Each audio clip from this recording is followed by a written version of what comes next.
So without further ado, please join me in welcoming Mr. John Halinski.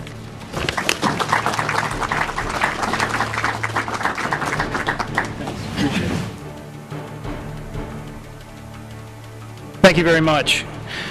Good morning. I'd like to thank you for the kind introduction and thank you for setting up this conference. Given the delay caused by last month's devastating storm, I'm pleased to see that so many of you were able to adjust your schedules to be here today. Before I get started, I would also like to thank Carrie Thomas and everyone at SARMA for helping build the strong relationship our two organizations enjoy. When it comes to advancing matters of national security, cooperation and collaboration are vital. And finally, thanks to our friends and colleagues here at George Mason University for all that they do to help us. I appreciate the opportunity to engage with so many dedicated security professionals, and I look forward to sharing some thoughts with you this morning. Considering the theme that you have chosen for this year's agenda, professionalizing security risk management, I believe we have a story at TSA that is worth telling. As many of you know, we at the Transportation Security Administration recently began focusing our efforts towards developing and implementing a series of risk-based, intelligence-driven initiatives. Of course, this is not a new idea. Following the successful conclusion of the recent Summer Olympics in London, in an article published in the Harvard Business Review titled "The Olympics as a Story of Risk Management," the author included the following observation, and I quote, "Risk management is now integrated into decision-making and operations and no longer treated as just input into the calculation of insurance premiums."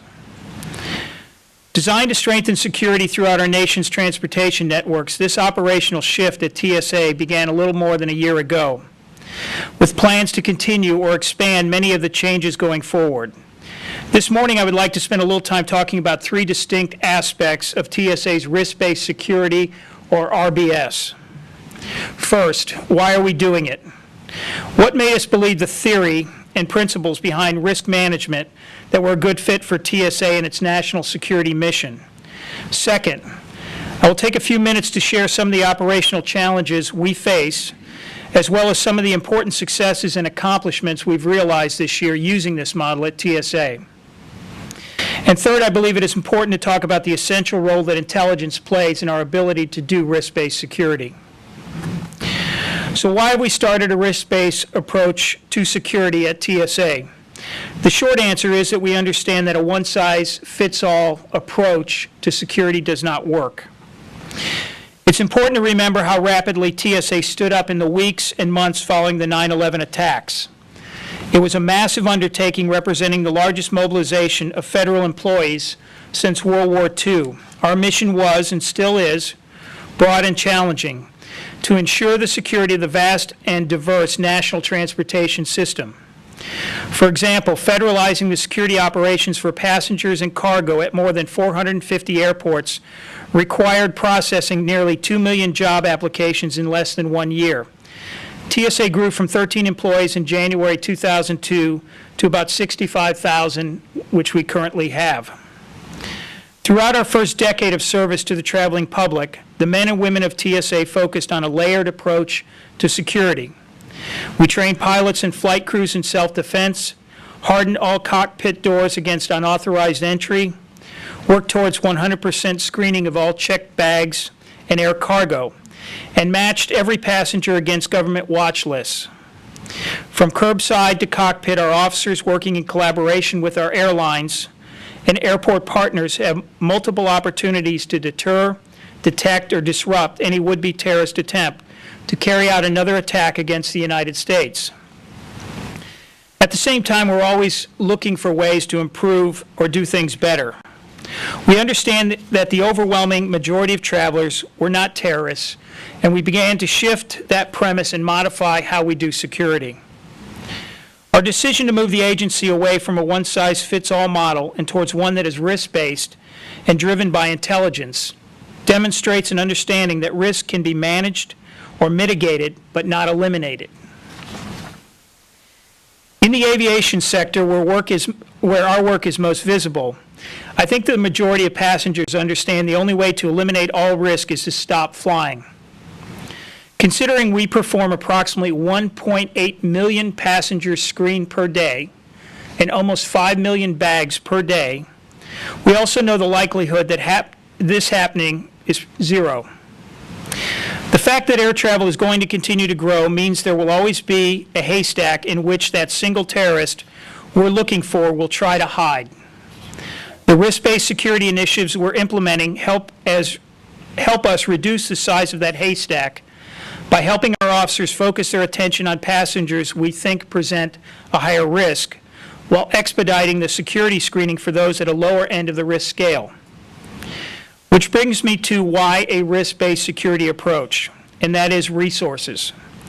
Basic economics tells us that without an unlimited supply of resources, whether that means money, personnel, expertise, or technology, the fact that we need to accomplish our mission within the framework of a budget requires us to make the best possible choices regarding resource allocation. This is the efficiency I mentioned earlier, to provide the traveling public with the most effective security in the most efficient way. The second aspect of RBS I want to touch upon today is to share with you some of the operational challenges and achievements we have realized just 1 year after beginning the shift to a risk-based security approach. One of the first challenges we face can best be described by an old adage that you might know. If you've seen one airport, well, you've seen one airport. The unique characteristics of our nation's 450 federalized airports can make implementing across-the-board operational changes very challenging. In addition, whether we are modifying an existing standard operating procedure, implementing a new process, or introducing a new technology under the RBS umbrella, our workforce of approximately 50,000 screeners are tasked with making these changes without missing a beat. Their training is ongoing, and they interact with the traveling public nearly 2 million times per day. Considering the challenges we face, I believe our security operations team performs at an exceptionally high level. When it comes to aviation security in particular, we get right to the point, and we have to get it right every single time. Examples of TSA's RBS initiatives implemented during the past year include modify security screening for passengers in 2 distinct age groups, those children under 12 and individuals 75 and older.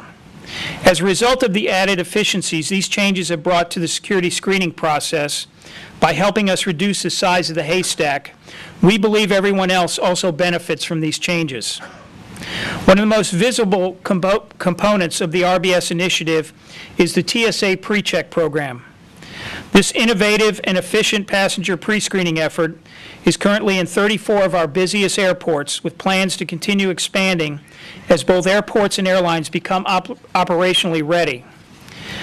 Feedback from this initiative, who have opted into the TSA PreCheck and experienced the associated expedited screening, has been consistently positive, and we hope participation continues to grow as more and more people become aware of the opportunity. Last month, the number of passengers screened through TSA PreCheck surpassed the $4 million mark. 4 million, not dollars, 4 million people. And we fully expect this number to continue to grow as new airports are added and as more passengers opt into the program. There are a couple ways travelers can be included in TSA PreCheck. Participating airlines will continue reaching out to their frequent flyers, and I encourage everyone contacted by the airlines to give this initiative a try. Others can apply for membership with the existing U.S. Customs and Border Protection's Trusted Traveler Program, such as Global Entry, which qualifies them for inclusion in the TSA PreCheck initiative. The TSA PreCheck initiative is enabling us to focus our resources on passengers who could pose a higher risk, while providing expedited screening to those who we consider a low-risk, trusted traveler.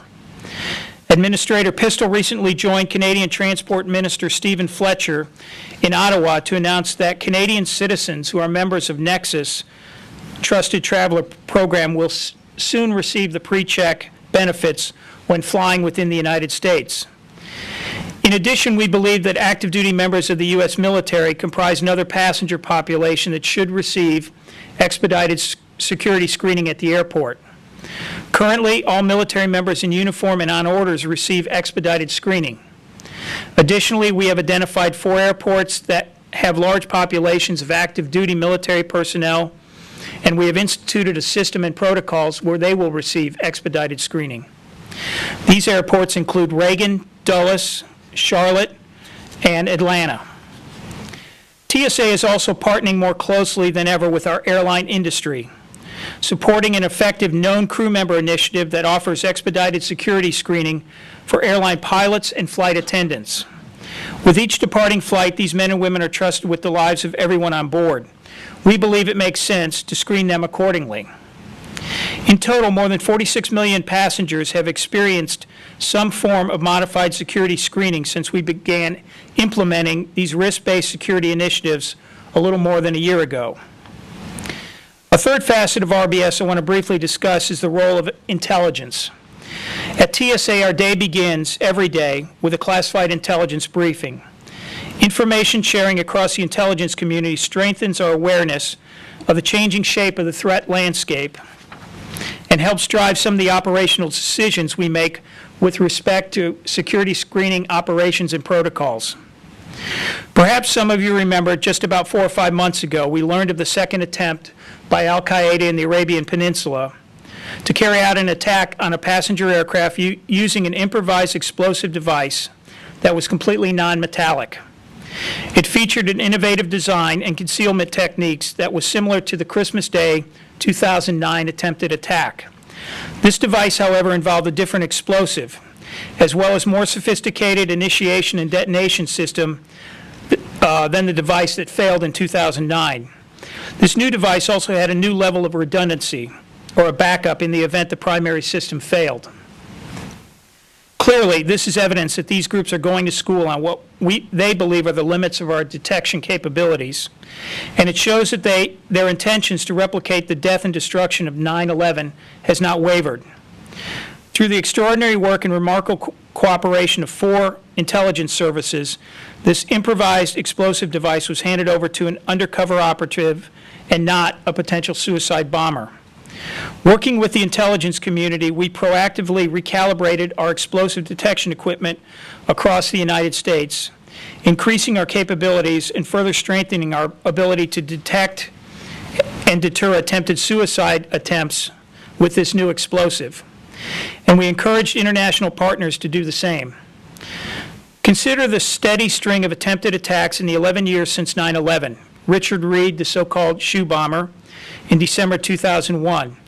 The August 2006 Liquids plot to bring down multiple aircraft between the UK and the United States. The Christmas Day 2009 failed bombing. The October 2010 Yemen cargo plot in which sophisticated IEDs were placed inside toner cartridges and placed on a cargo flight coming from the United States, and the most recent attempt this year. Add to that list other daily intelligence threat streams that we see, and you can see that we face a significant challenge still to this day against the aviation sector. I can also say that currently there is no known or credible intelligence indicating a threat to the aviation system is imminent. But as Administrator Pistol has recently pointed out, our greatest concern is not necessarily with those on the no-fly list. It's with those with some known affiliation or association with terrorist organizations. We know they warrant greater scrutiny and screening when and if they attempt to fly. We're also very concerned with radicalized individuals who learn techniques on the internet and attempt to disrupt the aviation sector. This is why intelligence is critical and why our role as one piece of a broad national security spectrum must continue working in partnership inside and outside the United States intelligence community. We believe the stakes are too high to fail. Throughout our first 10 years of service, the security professionals at TSA helped the agency make big, important strides towards achieving a national security mandate to which we are committed. Embracing risk-based methodologies will continue to play an important role going forward as we work even harder to earn and keep the public's trust as a modern, high-performing counterterrorism organization. Thank you once again for inviting me to share these thoughts with you, and I am happy to open the floor to questions.